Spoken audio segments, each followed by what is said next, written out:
ಕೇಂದ್ರ ಸರ್ಕಾರದ ಮಹತ್ವಾಕಾಂಕ್ಷಿ ಯೋಜನೆಗಳಲ್ಲಿ ಒಂದಾದ ಆತ್ಮ ಯೋಜನೆಯಲ್ಲಿ ಸಿರಿಧಾನ್ಯ ಬೆಳೆಯಾದ ಊದಲು ಬೆಳೆಯುವ ಮೂಲಕ ಕೊಪ್ಪಳ ಜಿಲ್ಲೆಯ ಲಿಂಗದಹಳ್ಳಿ ಗ್ರಾಮದ ರೈತ ದೇವರಾಜ ಮೇಟಿ ಇತರ ರೈತರಿಗೆ ಮಾದರಿಯಾಗಿದ್ದಾರೆ.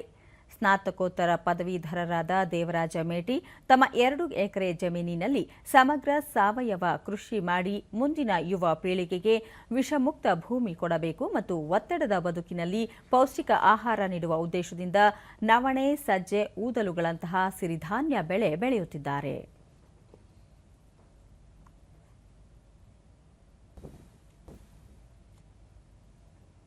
ಮತ್ತು ಭೂಮಿ ಕೂಡ ದೂರದರ್ಶನದೊಂದಿಗೆ ಊದಲು ಬೆಳೆದ ರೈತ ದೇವರಾಜ ಮೇಟಿ 2 ಎಕರೆ ಜಮೀನಿನಲ್ಲಿ ಸಿರಿಧಾನ್ಯ, ಊದಲು ಹಾಗೂ ತೊಗರಿ ಬೆಳೆ ಬೆಳೆಯಲಾಗಿದೆ.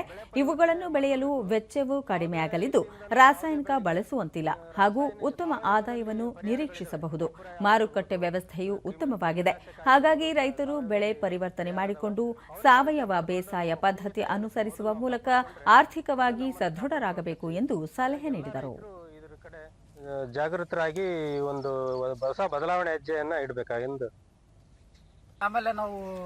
ರೈತ ಹನುಮೇಶ ದೇವರಾಜ ಮೇಟಿಯವರು ಅವರ 1 ಎಕರೆ ಜಾಗದಲ್ಲಿ ಮಿಶ್ರ ಬೆಳೆ ಬೆಳೆದು ಲಾಭ ಪಡೆದರೆ 2 ಎಕರೆಯಲ್ಲಿ ನವಣೆ, ಸಜ್ಜೆ, ಊದಲು ಬೆಳೆದು ಸಾವಯವ ಕೃಷಿ ಮಾಡಿ ಮಾದರಿ ರೈತರಾಗಿದ್ದಾರೆ ಎಂದು ತಿಳಿಸಿದರು.